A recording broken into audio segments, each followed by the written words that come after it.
pessoal, bem-vindos a mais uma sessão Trashback da Trasheira Violenta. Eu sou Osvaldo e hoje vamos falar de Banho de Sangue, de 1971. Banho de Sangue é um filme italiano que foi dirigido pelo Mario Bava, um dos cineastas mais importantes do terror italiano, e acaba que Banho de Sangue é um filme muito importante para o gênero do terror como um todo. É um filme giallo, aquele subgênero dos anos 70 italiano de filme de mistério e assassinato, e ele é considerado um dos avós do filme slasher.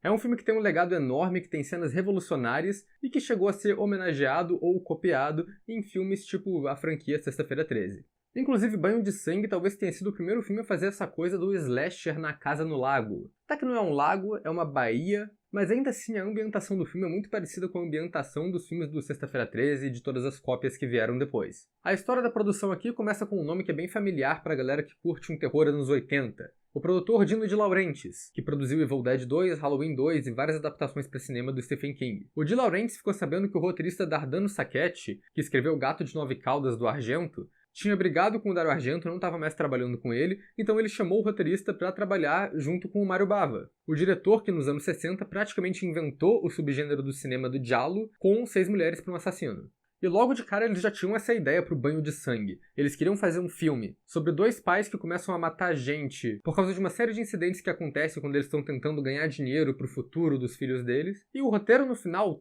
tem alguns elementos dessa ideia, mas definitivamente não foi esse filme que foi feito. Isso porque foi uma produção mais ou menos problemática. Desse trio inicial, tanto o roteirista quanto o produtor pularam fora do projeto bem rápido. O Mario Bava que seguiu com esse projeto pra frente junto com outra equipe. O roteiro passou pela mão de um monte de gente e foi modificado. Mas o que importa é que, eventualmente, o filme aconteceu. Foi uma produção com um orçamento muito baixo. E o Mario Bava foi o próprio diretor de fotografia pra baratear. Usou um monte de equipamento gambiarra ao invés de equipamento profissional mesmo. E, inclusive, eles só gravaram o filme em locais que eram casa de alguém, tipo casa do Mario Bava, casa do produtor. Então, basicamente, o que rolou foi um cineasta experiente fazendo um filme presepada de cineasta iniciante. E o resultado foi esse grande clássico influente do terror. E agora, igual o filme do Lúcio-Fulci que eu falei aqui, do Estranho Bosque nos Sonhos, tem que falar um pouco dos títulos que tem Banho de Sangue. Mas esse faz sentido, esse é peculiar porque ele é considerado um dos filmes que tem mais títulos da história. E é uma parada tão bizarra a quantidade de nome que esse filme foi ganhando com o tempo que eu acho que é quase genial. A parada já começa com os títulos do filme na produção. Eles gravaram um filme com 2 nomes. Primeiro era Odore di Carne, que é fedor de carne,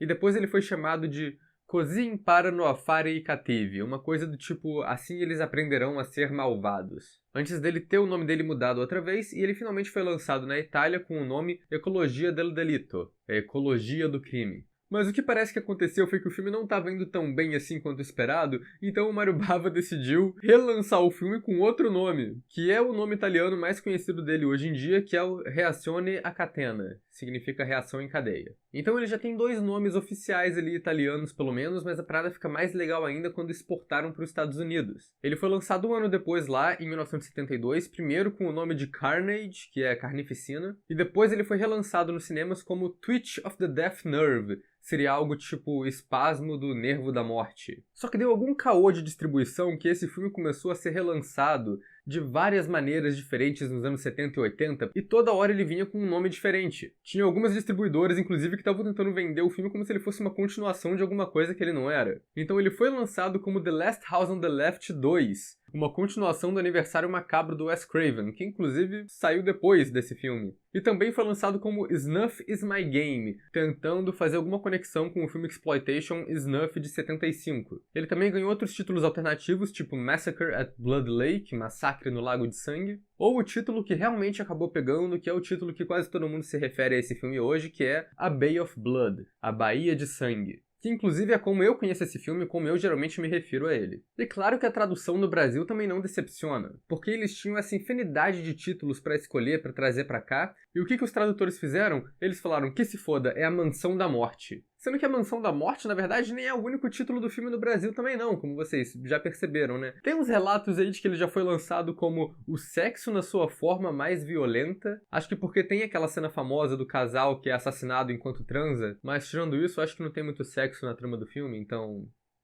esse título nem é tão conhecido assim. Ele é mais conhecido pelo título da Mansão da Morte, e pelo título do relançamento, que é Banho de Sangue, que é o que tá aqui no título do vídeo. Que eu acho que é um bom título no fim das contas, eu acho que Banho de Sangue é uma boa tradução. E outra coisa ainda sobre a distribuição desse filme é que, como eu disse, ele foi um filme que foi meio revolucionário com as cenas de morte e efeitos dele. Tá que já tinha filme de gore antes nos anos 60, mas esse filme fez um impacto ali, porque ele foi meio que a gênese assim dessas mortes violentas do filme slasher, né? Nesse padrão do assassino matando os jovens e tudo mais. Então é claro que ele foi um filme bem censurado na época. Ele foi considerado um dos famosos videonestes lá no Reino Unido, e existem versões diferentes desse filme, tanto pelo corte quanto pela dublagem, que é aquela confusão de sempre do cinema italiano antigo, né? Que ninguém gravava som na hora, tudo era feito na dublagem, e aí acaba que tem muitas versões diferentes com dublagens diferentes. E eu gosto bastante desse filme, mas eu acho que ele é um filme que fica melhor vendo pela segunda vez ou repetidas vezes. A primeira vez que você assiste, o maior desafio é tentar entender o que está acontecendo e o final pode ser meio broxante.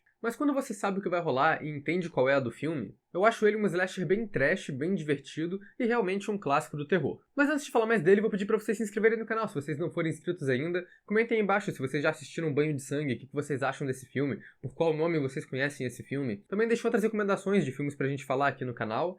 E claro, acompanhe a gente nas redes sociais, os links estão todos aí embaixo na descrição do vídeo. Também seja membro da Trecheira Violento, quando você é membro você ganha acesso a bastante conteúdo exclusivo. Inclusive, Senhor Presas e Cthulhu ganharam um quadro novo agora, só para membros, que é basicamente um monte de nonsense, mas tá lá, tá disponível aí pros membros. Então se você gosta dessa dupla dinâmica aqui, seja membro da Trecheira Violenta. E claro, os spoilers de Banho de Sangue estão liberados aqui, porque é um filme antigo. E igual eu fiz em outros diálogos que eu já falei aqui, como são filmes que tem essa coisa de descobrir quem é o assassino, eu sempre falo por último de quem é o assassino e dos desdobramentos da trama por causa disso. Então os spoilers todos estão liberados até lá, e depois eu vou falar do assassino no final do vídeo. Então é isso, vamos nessa, vamos falar do filme. Banho de Sangue é um filme sobre o quê? E sobre o que mais? É um filme sobre disputa de terreno. O que rola na real é que o filme começa com um assassinato. Quem diria, né, pra um filme de diálogo? Quem morre é a Baronesa, uma mulher que é dona de um terreno muito grande que é essa baía, né, do nome em inglês do filme. E a trama do filme é uma bela de uma confusão. Ela acompanha 4 núcleos diferentes de personagens que se encontram às vezes. E o que tá rolando por ali é uma trama de novela, quase. Tem pelo menos 3 personagens que estão tentando pegar a herança da baronesa pra eles, porque eles querem ficar com esse terreno. E esses 3 personagens estão elaborando umas tramóias ali, e algum deles está por trás do assassinato da baronesa e do marido dela. Só que enquanto isso tá rolando, tem vários assassinatos acontecendo nesse terreno. Tanto dessas pessoas que querem a herança, quanto de pessoas aleatórias que só decidiram passar por ali e estavam no lugar errado na hora errada. Eu gosto que esse filme já começa com um tipo de subversão do que você espera do giallo. O que é engraçado, porque o Mario Bava já tinha feito alguns filmes do gênero, mas o giallo estava sendo popularizado ainda no começo dos anos 70. Então tem esse lance do assassino misterioso, que você só vê a luvinha preta, que o Dario Argento começou a usar nos anos 70, que o Mario Bava já tinha usado no Seis Mulheres para um Assassino. E esse filme quase que faz uma piada com isso no começo, porque tem o assassinato da baronesa e a gente vê o plano detalhe na mão do cara que mata ela, com a luvinha preta. Parece que vai ser esse tipo de assassino misterioso. Mas aí a câmera só dá um tilt pra cima e mostra imediatamente a cara do assassino, que é o marido da baronesa. Ele forja o suicídio da mulher e você começa a se perguntar qual que vai ser a trama do filme, já que eles estão mostrando quem é o assassino logo de cara. Mas aí pronto, o marido dela também é assassinado a facadas imediatamente e dessa vez a gente não vê quem matou ele. E tá aí o nosso assassino misterioso do diálogo que a gente tava esperando.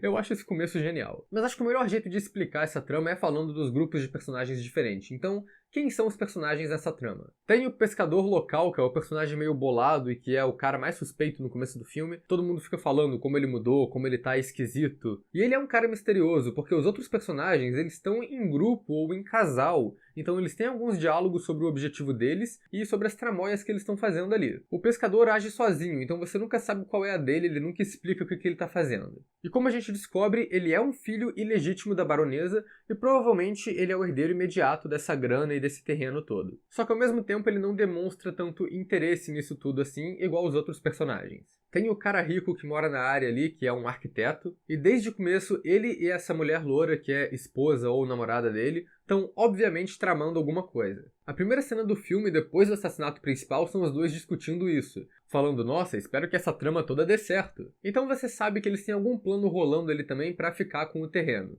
E aí tem também o casal mais ou menos protagonista, que é esse homem e essa mulher que moram no trailer com os filhos. E no começo também não fica claro qual é a deles, isso na real é uma coisa recorrente do filme. Ele vai apresentando os personagens e demora pra explicar qual é a conexão que eles têm com esse caso todo. com a baronesa e afins. E isso é muito efetivo, porque mesmo ficando um pouco confuso no começo do filme, funciona pra jogar a suspeita em cima de todo mundo que tá ali. Você sabe também que esse casal protagonista tá desde o começo querendo a grana da velha, mas só depois que fica claro que a mulher desse casal é a filha de outro casamento do marido da baronesa. Ela não é a filha da baronesa, então ela não é uma herdeira direta propriamente dita, mas ela ainda quer tentar conseguir pegar essa grana. A dinâmica desse casal é muito boa também, porque a mulher é colocada quase como uma vilã de novela. Ela vai tomando escolhas questionáveis ali e o marido só obedece ela. Fica bem claro que ela tá no comando ali, e isso é representado visualmente na direção do Bava. Na cena do carro, por exemplo, ele coloca o banco dela mais alto do que o dele para dar uma sensação de poder ali. E reza a lenda que quando Dario Argento viu esse filme no cinema, ele ficou tão apaixonado que ele roubou o rolo de filme do cinema. Então faz sentido que alguns filmes posteriores do Argento peguem algumas coisas emprestadas aqui. Esse enquadramento do carro, por exemplo, ele faz no Profundo Rosso, que eu já falei aqui no canal. Eu devia dizer também que esse marido é interpretado pelo Luigi Pistilli, o único ator que eu reconheci daqui. Ele faz personagens secundários relevantes até, tanto no Por Uns Dólares a Mais, quanto no Três Homens em Conflito, do Sergio Leone. Que são dois dos melhores faroestes já feitos, né? Então tem isso. Também movimentando a trama, tem o pessoal que só tá no filme pra morrer, né? Tem que ter. Primeiro a gente tem o grupo de jovens, porque é claro que tem um, Sexta-feira 13 saiu desse filme por algum motivo. São 4 jovens que têm uma interação um pouco diferente dependendo da dublagem. Eu acho que a versão italiana, por exemplo, consegue deixar o menino nerd mais chato do que ele já é, porque ele é apresentado dando umas patadas desnecessárias na amiga estrangeira dele ali, corrigindo o italiano que ela tá pronunciando errado. Eu achei meio pedante. E a dinâmica desse grupo, pra variar, também é meio bizarra. Geralmente os filmes slashers, principalmente o Sexta-feira 13, sempre colocam esses jovens em casais, cada um tem o seu par romântico ali pra eles irem se separando e sendo assassinados. Esse filme parece que vai fazer isso com os 4 jovens. Tem 2 ali que são obviamente um casal, que é o Johnny Ramone com desconto e a mina que talvez seja a namorada dele. E o outro casal seria o nerd e a mina estrangeira. Só que o nerd não sabe o que ele quer esse filme todo, que aparentemente ela quer ficar com ele, mas ele só tá cagando na cabeça dela, e ele fica sendo um empata foda, seguindo o outro casal por aí ao invés disso. E aí a mina estrangeira vira e fala, olha, faz o que você quiser, eu vou nadar pelada. E aí ela vai. E o menino nerd faz o quê? Ele fica sendo um empata foda ali, ou só sentado no sofá fazendo absolutamente nada. Nada disso faz diferença pra trama no final, porque todos eles são assassinados pouco tempo depois. O roteiro até tem umas sacadas engraçadas assim, do tipo, quando eles estão explorando esse lugar abandonado na Bahia, a mina estrangeira fala que ela vai pular numa piscina abandonada insalubre que tem lá. E o nerd fala, não pula nesse lugar, quem sabe se encontra um corpo aí dentro. Então ela vai nadar pelada no lago e o que acontece? Ela descobre um corpo. E quando ela descobre o corpo, o assassino mata ela porque ela descobriu evidência. E aí ele mata o resto também porque sim, é um monte de trouxa. Os outros 2 personagens que estão faltando aqui são os outros 2 habitantes dessa região, que é o cara cético esquisito que caça e coleciona inseto e a mulher dele, que é a mulher mística dos tarô. O filme joga bastante suspeita em cima do cara do inseto, ele tem uns diálogos sobre assassinato e violência, ele desaparece em uma parte da trama e volta com um corte misterioso na mão que você não sabe como ele conseguiu, e tem uma cena dele espetando o besouro vivo com a agulha, mostrando que ele é meio psicopata ali. Mas no fim das contas era só suspeita falsa mesmo, esses 2 personagens eram só pessoas inocentes que decidiram ser os vizinhos encheridos e ver o que estava acontecendo na vizinhança e foram assassinados porque viram demais. Como um dos personagens do filme bem coloca, se tivessem ficado em casa, estariam vivos.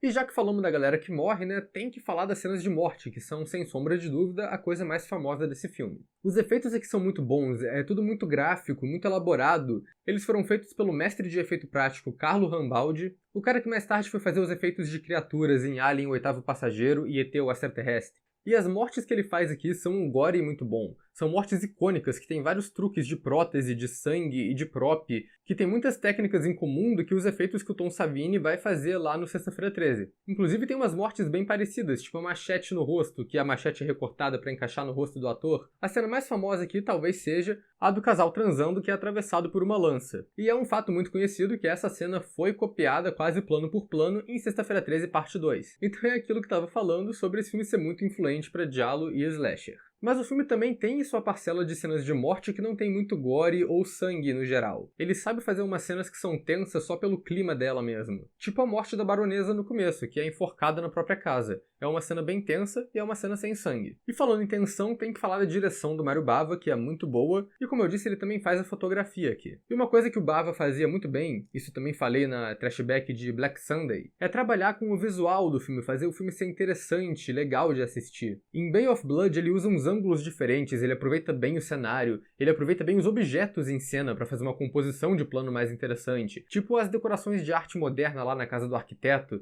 que criam um tipo de ilusão ali, uma coisa legal no plano. E ele é bom em criar o suspense. De novo, dá pra ver como esse filme é influente. Tem aquele plano clássico do olho observando pela parede, que depois foi usado no Black Christmas de 1974, outro pai do slasher. Tem muito plano de ponto de vista do assassino, observando os personagens na surdina, meio escondido, atrás de uma árvore, que é um tipo de câmera muito usado nos slashers depois, principalmente na franquia do Sexta-feira 13. E ele usa fotografia de jeitos criativos também. No final do filme tem uma parte que a luz da casa é desligada e o cara tem que ficar iluminando tudo com fósforo, e tem uns planos que são mais ou menos o ponto de vista dele com o fósforo na mão. E a cena final mesmo, que dois homens que sobraram, o arquiteto e o Luigi Pistilli, estão lutando no chão tentando se matar, e um deles se levanta e aproxima lá da mulher chafona lá. Só que você só vê a silhueta dele, sem saber quem que tá vindo ali. Então tem um suspense legal. E uma coisa que o Mario Bava faz muito nesse filme são os raccord bonitinho. O raccord é o nome bonitinho para a continuidade que tem entre os cortes de uma cena para outra. E o Bava adora fazer essas equivalências nesse filme. É o corte da pessoa colocando um telefone no gancho pra pessoa mexendo na bomba num posto de gasolina. É a mulher que é decapitada e corta pra criança deixando cair uma cabeça de boneca no chão. Tem muita transição aqui que é feita com desfoque e foco de novo. E algumas delas são espertinhas, tipo a menina estrangeira dançando, desfoca, quando foca de novo é a carta de tarô da morte. O que é um presságio porque essa jovem é a primeira a morrer do grupo. E o resto do visual do filme é muito bom também. Tem aqueles truquezinhos de cinema de sempre. Eles gravaram no terreno que não tinha árvore. Então eles tinham que fazer um tipo de bosque, uma mata mais densa. Então eles só colocaram um monte de galho aleatório na frente da câmera e pronto. Tá aí a mata densa. E mesmo o filme tendo sido feito bastante na gambiarra, eu gosto dos cenários que eles fazem aqui. Do clube de dança, do posto de gasolina, da piscina abandonada. Tudo é muito bem feito e acaba sendo relevante pra trama. Antes de falar da trama mais pro final e da identidade do assassino, eu só queria mencionar rapidinho a trilha sonora. Ela foi feita por um cara chamado Stelvio Cipriani e é uma coisa bem esquisita. Os temas mais memoráveis são uma coisa meio psicodélica. O cara pegou umas batidas tribais, tem muito disso na trilha sonora, uma música orquestral, um riffzinho de guitarra esquisito e a linha de baixo de Inagada da Vida do Iron Butterfly e juntou tudo numa música bem viajante ali. E agora vamos chegar na parte que interessa de todos os diálogos, quem é o assassino. Então se você não quiser saber, vai lá assistir o filme e depois volta para terminar o vídeo. Essa é uma pergunta que é um pouco mais difícil de explicar do que parece, porque esse é um daqueles filmes que, diferente da maior parte dos giallo, não é só um ou dois assassinos. Na real, o nome italiano principal do filme, Reação em Cadeia, explica perfeitamente o que é isso daqui. O filme é uma sequência de assassinatos diferentes acontecendo, um por consequência do outro, e nem sempre é a mesma pessoa que tá matando todo mundo. Então vou tentar explicar a trama do começo aqui. Esse é um filme meio complicado, e inclusive no final dele tem tanta tramóia que eles metem uns 5 flashbacks explicativos seguidos. E nesse caso eu nem reclamo, porque eu acho necessário. Acontece que durante toda a trama, o vilão era o arquiteto. Só que ele nunca mata ninguém diretamente. O que aconteceu é que esse cara queria comprar a Bahia pra fazer aquela coisa bem de vilão de filme do Spielberg. Queria aterrar essa merda toda e transformar num shopping. Mas a baronesa não queria vender. Então eles têm uma oportunidade ali de forjar um suicídio quando acham uma página do diário dela falando que ela queria se matar. Então eles fazem esse acordo com o marido dela, que é o cara que tinha tentado construir esses ambientes todos, o clube de dança, a piscina e afins, todos os projetos que faliram e ficaram abandonados. E o acordo era de que ele ia matar a baronesa e vender o terreno pra eles. Era pra ser uma trama simples, ia rolar só um assassinato, ia ser forjado como um suicídio, iam vender a Bahia e acabou. Mas o que rola é que o pescador, o filho da baronesa, viu o marido matando a mãe dele, chegou lá e decidiu matar o marido na hora por vingança. Aí acaba que o pescador faz um acordo de terreno com o arquiteto sem saber que ele estava por trás da morte da mãe dele, então quando ele descobre, ele também quer matar o arquiteto e a namorada. E na real, o pescador é o cara que mata a maior parte das pessoas nesse filme. E isso é doido, porque a trama realmente é uma reação em cadeia, uma coisa leva a outra. O marido mata a baronesa, o pescador mata o marido. Os jovens descobrem o corpo do marido, então o pescador mata eles. A filha do marido descobre o corpo dos jovens, então o arquiteto tenta matar ela, mas é ela que vira o jogo e quase mata ele. Só que o cara do inseto vê isso tudo acontecendo, então a filha do marido e o Luigi, que é o marido dela, agora tem que matar os dois, senão eles chamam a polícia e acabam com a parada toda. Porque, claro, também tem o elemento da ganância ali no meio, não é só um monte de incidente. Essa sequência de assassinatos que começam sendo uma coisa da ocasião ali, no fim do filme já são premeditados. A filha do defunto e o Luigi Pistilli já estão matando a galera só pra tirar do caminho e ficar com a herança mesmo. Isso eu acho muito bom porque os dois entram no filme como os protagonistas. Eles estão chocados com os corpos que eles encontram, eles ficam abalados quando eles matam a primeira pessoa assim e falam, caraca, o que a gente tá fazendo? E você mais ou menos torce pra eles nesse começo. Até que eles só surtam e começam a matar todo mundo que é testemunha e gente inocente que aparece na frente. O filme chega a um ponto que não tem pra quem torcer, porque todo mundo que tá vivo ali na trama é colocado como um vilão de certa forma. E eu acho isso uma coisa muito maneira, muito diferente. Quando o pescador começa a ter mais destaque, quando ele começa a ter mais uns flashbacks explicando a motivação dele, ele começa a demonstrar um arrependimento ali, então parece que o filme vai começar a focar nele, colocar ele como protagonista, mas aí o Luigi Pistilli aparece, enfia uma lança na barriga dele e é isso, morreu. O filme continua matando todos os personagens sem dó até a última cena dele, que é um dos finais mais aleatórios de qualquer filme giallo já feito. O que rola é que a filha do defunto e o Luigi Pistilli são os únicos que sobrevivem e eles conseguem matar todo mundo que tava lá, o pescador, o arquiteto, a galera toda. Então eles vão receber a herança da baronesa, eles vão ficar com o terreno, então final feliz pra eles. Parece que eles conseguiram finalizar o plano malvado. Só que aí o que acontece? O filme acaba com as duas crianças, o filho dos dois que moram lá no trailer, pegando uma espingarda, atirando e matando os dois pais e achando que é uma brincadeira, que eles estão só fingindo de morto, aí eles vão lá brincar, nadar no lago ou qualquer coisa, e rola créditos. Isso é um final muito aleatório, até porque essas crianças nem aparecem tanto no filme assim. Voltando lá na ideia inicial que o Mario Bava e o Dardano Sacchetti queriam fazer, eles queriam fazer um filme, né, que os pais matam um monte de gente em prol de um futuro melhor pros filhos, só que no final, enquanto eles estavam fazendo isso, eles esqueceram dos filhos, negligenciaram tanto as crianças, que os próprios filhos matam eles por vingança. No filme mesmo, o final acaba não sendo esse, não é tão grotesco assim, eu acho que ele só é um pouco mais cínico. Porque as crianças aqui não matam os pais de propósito, eles acham que é uma brincadeira. Então acho que a ideia aqui foi outra, foi tipo um comentário sobre violência. Os pais resolveram todos os problemas deles matando gente no último ato do filme. E o filme deixa entender que os filhos aprenderam isso também como se fosse algo normal. Tá que os filhos não estavam lá pra presenciar os assassinatos, mas enfim, né, simbolismo. Acho que é uma coisa de que os pais naturalizaram tanto essa violência que os filhos acabaram relativizando também. E, de novo, isso combina com um dos primeiros títulos do filme lá na fase de produção, que é "E assim eles aprenderão a ser malvados". Faz todo sentido pensando nesse aspecto da trama. Posso estar falando merda? Claro, posso. É uma interpretação livre. Mas é isso que eu tirei do final do filme. Talvez o Mario Bava só tenha colocado isso pela piada mesmo, só colocou pelo meme. Pô, ia ser engraçado se a gente fizesse as crianças matando os pais no final, sem motivo, sem muito contexto, ia ser só isso mesmo, é isso. Mas então é isso, gente. Banho de Sangue pra mim é um clássico do terror mesmo. Ele tem esse final que pode ser um pouco decepcionante, e o orçamento dele é muito baixo e às vezes ele aparenta isso mesmo. Mas no geral eu curto bastante esse filme, eu acho ele bem diferente, bem inovador, também muito influente pro terror, como eu disse várias vezes, e é um filme que melhorou bastante quando eu reassisti e provavelmente deve melhorar mais quando eu reassistir mais. Então é isso, pessoal. Até a próxima.